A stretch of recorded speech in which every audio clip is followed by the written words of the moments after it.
Gerungan Samuel Saul Jacob Ratulangi yang berada di Universitas Samratulangi.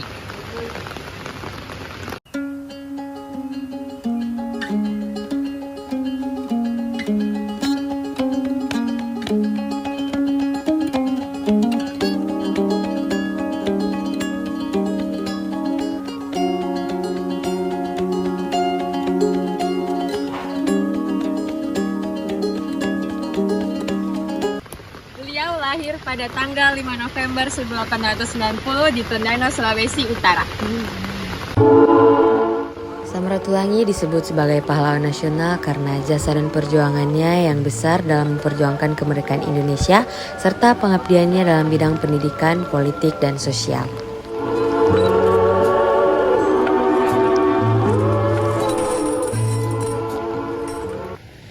Nama Samratulangi diabadikan di Universitas Samratulangi untuk menghormati kontribusinya di bidang pendidikan dan ilmu pengetahuan agar menjadi panutan bagi mahasiswa, pendidik, dan masyarakat. Universitas Samratulangi memiliki visi dan misi sebagai berikut.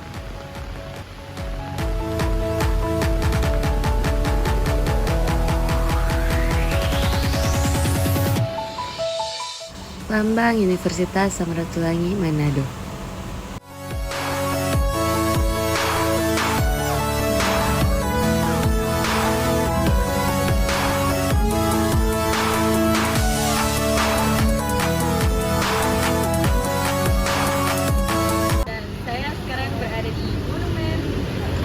Dr. Gerungan Samuel Saul Jacob Ratulangi yang ada di Jalan Samratulangi.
Internasional Samratulangi. Nama Samratulangi diabadikan di berbagai tempat dan institusi, contohnya Bandara Samratulangi, untuk mengenang jasanya sebagai pahlawan nasional.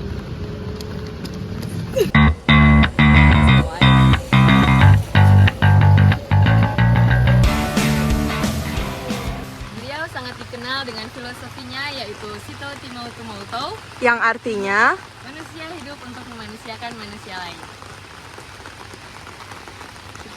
Ya, sekarang saya sedang berada di Monumen Pahlawan Kemerdekaan Nasional Dr. Gerungan Samuel Saul Jacob Ratulangi yang berada di Tondano.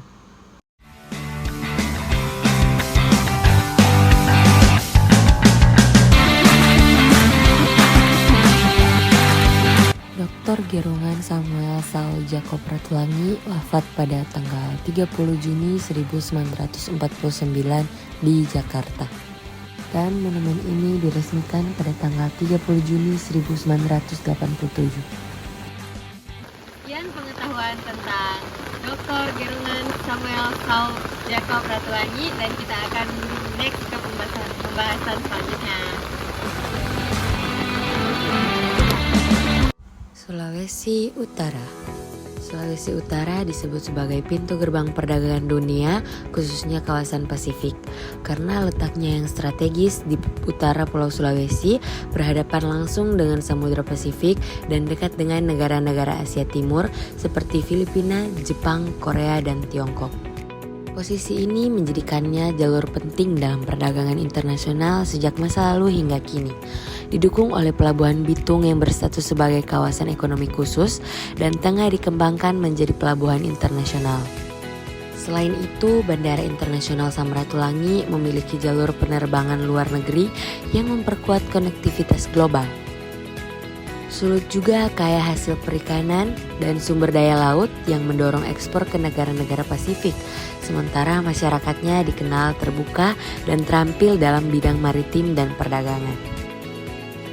Semua ini menjadikan Sulawesi Utara sebagai gerbang strategis Indonesia menuju pasar dan kerjasama ekonomi di kawasan Pasifik.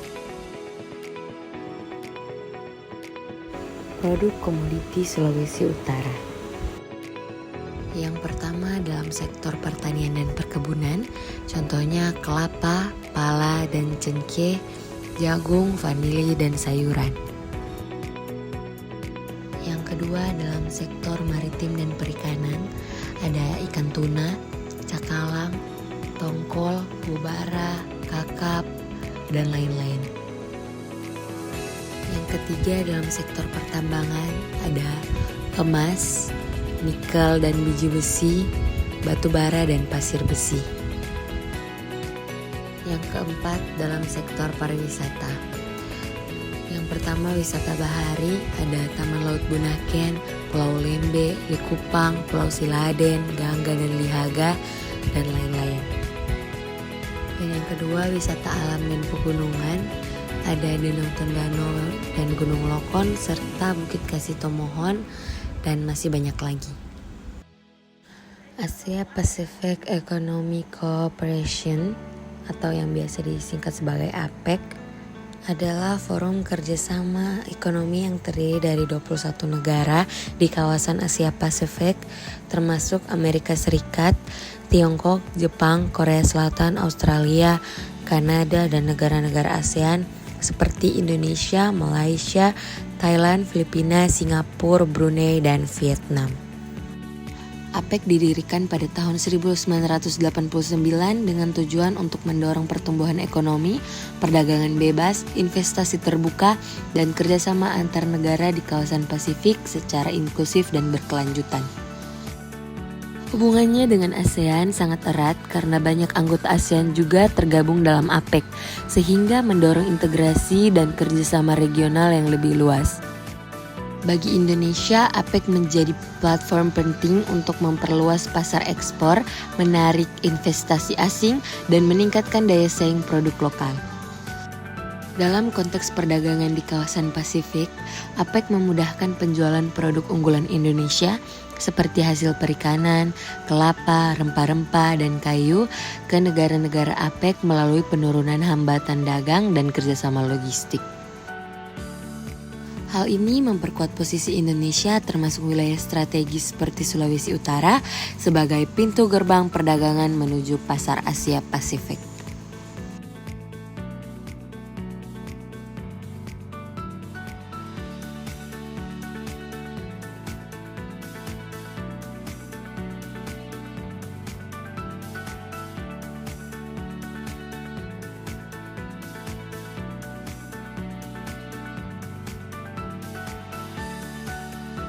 Ya, itu dia penjelasan singkat mengenai kenapa Sulut bisa disebut sebagai pintu masuk perdagangan dunia, khususnya di kawasan Pasifik, dan juga penjelasan mengenai APEC.